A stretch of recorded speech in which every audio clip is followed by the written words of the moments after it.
इस समय हमारे साथ है राज मुरे, जिनकी फिल्म खिसा को मिला है नेशनल अवार्ड। राज, आपका बहुत बहुत स्वागत और ढेर सारी बधाई। Thank you so much. So सबसे पहले बताइए कि खिसा जो मराठी शॉर्ट फिल्म आपने बनाई, उसमें ऐसी क्या खासियत थी जिसके लिए उसे नेशनल अवार्ड मिला? देखिए, खिसा का जो सफ़र रहा है, 1 डेढ़ साल से खिसा ट्रैवल कर रही है बहुत सारे इंटरनेशनल फिल्म फेस्टिवल्स में।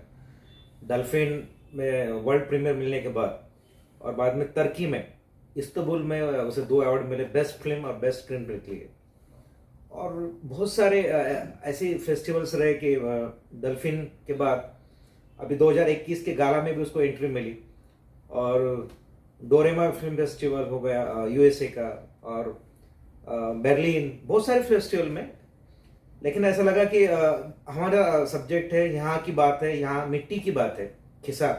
और टाइटल सबको अच्छा लगा। लेकिन जब ये भारत में आई ट्रैवल करके फिल्म, तो सबसे पहले डल्फिन के बाद धर्मशाला धर्मशाला फिल्म फेस्टिवल में वहाँ भी उसको वर्ल्ड प्रीमियर मिला और बहुत सारे लोगों ने सराही फिल्म। और उसके बाद दादा साहब फाल्के अवार्ड जब मिला उसे, तो एक कॉन्फिडेंस बढ़ा कि हमने जो किया है, हमने जो एक फिल्म बनाई है, लोगों को पसंद आने लगी। उसके बाद जयपुर इंटरनेशनल फिल्म फेस्टिवल में बेस्ट, मैंने वो फिल्म इंटरनेशनल कैटेगरी में डाली थी, वहाँ भी उसको बेस्ट फिल्म करके इंटरनेशनल कैटेगरी में आई है वो फिल्म, और बेस्ट स्टोरी के लिए। जयपुर, उज्जैन, गुवाहाटी, ऐसे बहुत सारे फेस्टिवल्स है। बेंगलोर, एक लाइन है कि जहाँ फिल्म को लेकर लोग उत्साहित है। और जब इंडियन पैरोनामा में, ईफी में, जो भारत का सबसे बड़ा एक हम फेस्टिवल को मानते हैं, और हर एक फिल्मकार का एक स्वप्न होता है कि अपनी फिल्म ईफी में दिखाई जाए। और जब हमें मालूम गिरा कि हमारी ईफी में सिलेक्ट हुई है 9 शॉर्ट फिल्म जो सिलेक्ट हुई थी, उसमें खिसा आई। और वहाँ भी उसका स्क्रीनिंग देखने के लिए लोग, क्योंकि ऑलरेडी ये फिल्म के बारे में बहुत सारे मीडिया में लिखा जा चुका था।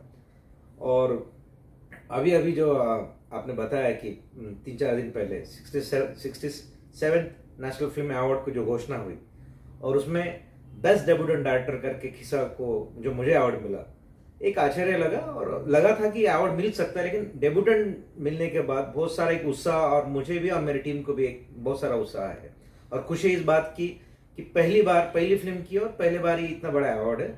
और बहुत सारी जिम्मेदारी भी अभी लगती है कि उससे बड़ी है हमें। तो खिसा की क्या खासियत बताना चाहेंगे एज ए फिल्म? खिस्सा एक छोटे से बच्चे की स्टोरी है। और लोगों को लगता है कि खिस्सा एक छोटे बच्चे की नहीं है, ऐसा नहीं। एक खिस्सा के माध्यम से बड़े लोगों की स्टोरी है, आपकी मेरी स्टोरी है। एक चौथी में पढ़ने वाले बच्चे का एक खिस्सा होता है, और खिस्सा वो बड़ा सिलाता है खिस्सा, और खिस्सा में ही उसका विश्व होता है। जैसे कि गारगोटे हो गया, उसके लेखन हो गया, पेंसिल हो गया, भोरा हो गया, उसकी खाने की चीजें, सब कुछ। लेकिन जब उसके खिस्सा में ही घूमने वाली जो बातें हैं, वही उसकी स्टोरी है उसके पीछे। जैसे मराठी में बोलते हैं कि खिशात दळलेली गोष्ट म्हणजे ती खिसा, तो वो बात है वो। खिसा यानी जेब। हमारे नॉन मराठी दर्शकों को मैं बताना चाहूँगा, खिसा यानी जेब होता है। तो बेसिकली इस मतलब एज ए डेब्यू डायरेक्टर बहुत सारी मुश्किलात आती है जब आप फिल्म बनाने का सोचते हैं। तो किस तरह का प्रोसेस आपके साथ बीता है? जैसा आपने बोला कि वही है कि हमारे यहाँ अभी भी शॉर्ट फिल्म्स को उस तरीके से फंडिंग कोई करता नहीं है। और जो कुछ फंडिंग होते है एक स्टार को फिल्म को लेके, और मेरे फिल्म में कोई स्टार नहीं है। मेरी कंटेंट, मेरी स्टोरी, मेरी कंटेंट स्टोरी, यही स्टार है। जो मैं बात कह रहा हूँ, जब पहले ऐसी था कि ये स्टोरी जब मेरे पास है, ये स्टोरी का कैलाश वाघमारे जो एक अभिनेता भी है, उनकी एक स्टोरी थी। एक सेंटर लाइन, एक बेसिक लाइन, लॉग लाइन उन्होंने मुझे बताई थी। और उसी दिन मैंने बोला था कि इनको हमको ये फिल्म करनी है। फिल्म करना अलग बात होता है, लेकिन उसके आपने जैसे बोला कि प्रोसेस बहुत लंबी है। एज अ फाइन आर्टिस्ट उसकी टीम बनाना, उसकी कास्टिंग करना, उसकी एक उसका डीओपी, एडिटर, ये सब कुछ एक लंबे प्रोसेस में एक लाइन में लाना। और इसका पूरा शूटिंग हमने मेरे गांव में किया, अकोला में, कि छोटे से गांव में, अमानतपुरा बालापुर में। और वहाँ भी एक स्थानिक लोगों का बहुत सारा सपोर्ट रहा है। लेकिन यही है कि एक 3 4 महीने चला रहा ये प्रोसेस। पहले तो प्री प्रोडक्शन हुआ, बाद में पोस्ट करने में 3 4 महीने लग गया। और भारत सरकार से हमने उसको ये पास करने के बाद फिर बड़े बड़े फेस्टिवल्स में उसको भेजा। शॉर्ट फिल्म जिस तरीके से मैंने बनाई खिस्सा, ये फिल्म ही है, लेकिन यही है कि शॉर्ट्स है। लेकिन हाँ, अभी नेक्स्ट स्टेप ये एक फीचर फिल्म की तरफ ही है, और 1-1.5 साल से मैं एक स्क्रिप्ट पे काम कर रहा हूँ, जस्ट वेटिंग, यही रिजल्ट का वेट कर रहा था। क्योंकि क्या है कि हमारी बात किसको कहनी है, किसके पास जाना है, तो लोग एक प्रीवियस हुआ काम भी देखते हैं आपका।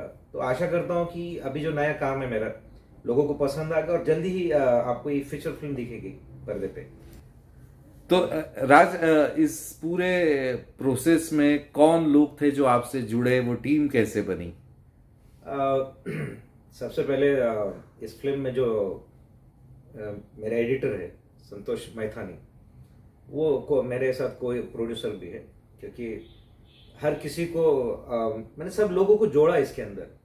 और मेरा डीओपी जो है समरजीत सिंह, साउंड में कुशल सारडा जो एफटीएस से भी है। ये एक बहुत अच्छी टीम थी, और उनके साथ जितने भी लोग थे। और बेसिकली मैंने पहले ही बताया कि यहाँ कहानी कैलाश वाघमारे की है, और उन्होंने एक सेकंड लीड भी किया है इसके साथ, एक बच्चे के फादर का रोल किया है। मीनाक्षी राठौड़ है, श्रुति महादेव, और जो बच्चा है वेदांत क्षीरसागर नाम है उसका, और एक आर्टिस्ट है शेषपाल गणवीर। ये एक अच्छी टीम है, और वहाँ के स्थानिक लोगों से भी, वहाँ से भी कुछ लोगों से जुड़े रहे। किशोर विभूते है, वो एक प्रोडक्शन मैनेजर करके उन्होंने काम किया है। एक अच्छी टीम अगर आपकी होती है तो आप अच्छा एक प्रोडक्ट बनाने में एक हेल्प होती है।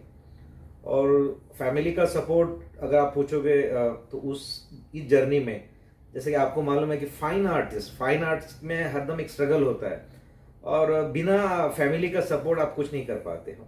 जैसे मेरी अपनी फैमिली है, जैसे मेरी वाइफ संगीता, मेरे 2 बच्चे, हरदम ही मुझे देखा है कि किस जुनून से मैं काम करता हूँ, और खिस्सा उन्होंने अपनी आंखों से देखा, और वो भी बहुत खुश है। और आने वाले जितने भी प्रोजेक्ट्स है उनके सिवा कुछ नहीं हो सकता है। अगर आपको फैमिली सपोर्ट है तो आप कर सकते हैं।